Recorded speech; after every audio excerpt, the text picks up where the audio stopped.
You are locked inside a tiny metal coffin. It's not a spaceship, not a tank, a rusty one-person submarine. And outside the walls there's an ocean. It's not made of water, it's made of blood. The pressure would crush you if you actually look out, so you can't. You navigate the blind in total darkness, typing coordinates into a machine like an old submarine operator. And somehow, this short, simple little game did something most big games never do. The game exploded. Steam filled up with thousands of glowing reviews, then it spread to consoles, and it even got a feature film adaptation with Markiplier directing and starring. So, how does a game that mostly takes place in one tiny room end up doing all of that? Because this story isn't really about horror. Horror is just a wrapper. The useful part is this. A small focused game built around one strong idea can create a huge outcome. Iron Lung is a short horror game where you're trapped inside a submarine. That's basically the whole premise. On a dead moon under an ocean of blood, you're sent down there to explore. But the gameplay is almost shockingly simple.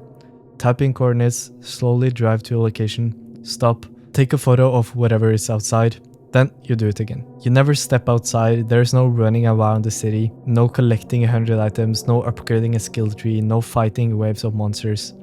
Most of the time, you're sitting in the cramped room, staring at the instruments, listening to the submarine groan and creak like it's about to split open. And the genius is that the game does not try to impress you with complexity.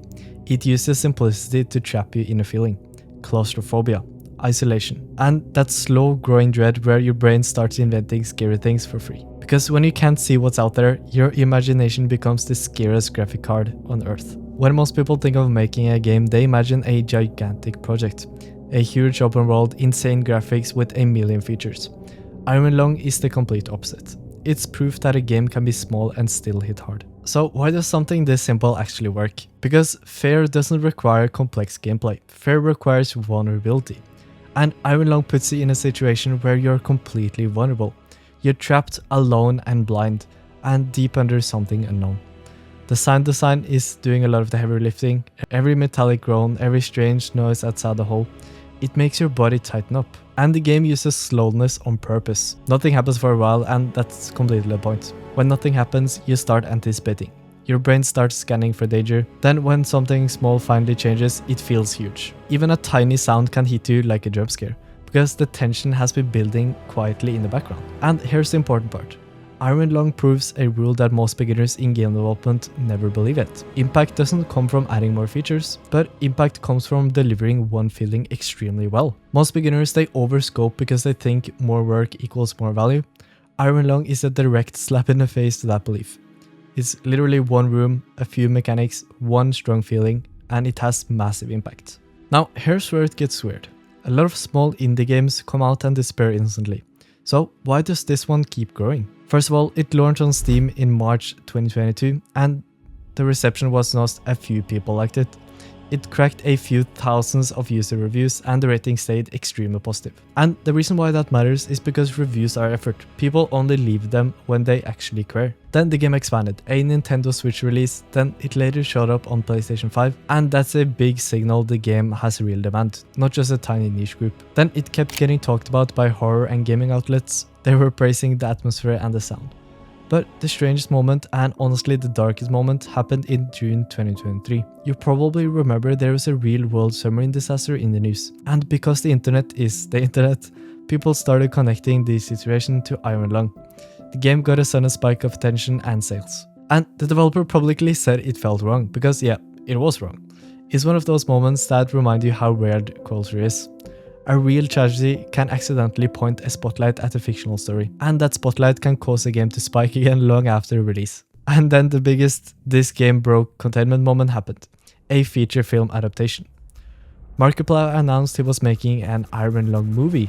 It was self-financed from his own script, and as of now it has even got a theatrical release date. Think about that for a second. A short game with simple mechanics, mostly in just one room, turning into a movie that gets theaters.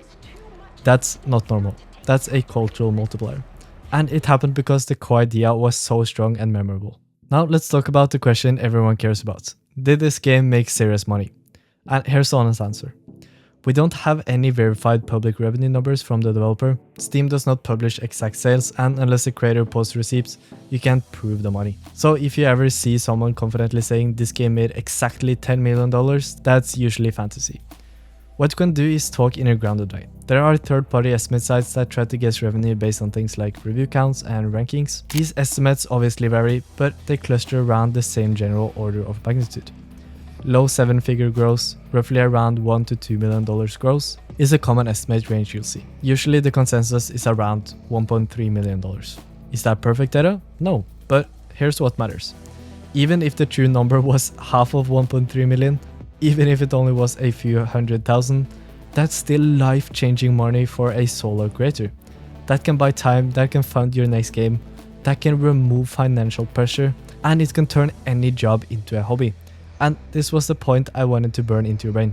A short focused game built around one strong idea can generate real income. Not just exposure, not practice, but real income. Now let's connect this back to you. Because it's easy to watch this story and mentally file it under, cool, but that's not me. Let me tell you, that thought is poison. Every game you've ever played started as a tiny experiment on someone's computer, long before it even was a product. Long before it was a product, long before it was in a store, long before anyone cared.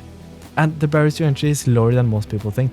A lot of tools are completely free. You can start with a tiny project that only takes you a few days, not years.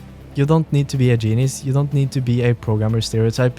You need a simple plan and a willingness to build small things. The main reason beginners fail is not the lack of talent, it's overwhelm.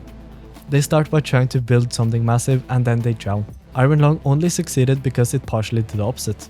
It stayed small on purpose. It focused on one emotional experience, and it shipped. And that's the part you can copy. Not the horror, not the blood ocean, but the approach. If you're at the true beginner stage, here's what your brain is probably saying right now. I don't even know what tools to use. I don't even know what a game engine is. I don't know what to learn first. Coding sounds terrifying. That's normal. Totally normal. The game engine is basically the software where you build the game. It's like a workshop, not the game itself, but the place you assemble the game. And your first job is not to master everything, your first job is just to build one tiny playable thing. A tiny game that works. It's just something that you can show a friend, your family member, something that you can actually finish. Because finishing is the skill that turns you into a real developer. And on this channel, that's the entire focus. Going from zero to one small finished game without drowning in endless tutorials or huge ambitious projects. The Iron Lung lesson isn't make a horror game. The lesson is simply make something short and finish it. And yes, a game that looks simple can have a huge outcome. Simple just means it's actually realistic, it's actually shippable. If you want a clear step-by-step path from zero to finishing your first real game yourself, that's exactly what Smartin is. It's built for beginners that feel overwhelmed, don't know where to start, or beginners that keep starting over. Inside of Smartin, you get a simple structure to start learning game development, as well as weekly micro goals, so you always know what's coming next. Because if Iron Lung taught us one lesson, it should be this. You don't need a massive game to get opportunities, you just need to finish one. And you can start that journey today. Smartin needs the first link in the description. I'll see you there.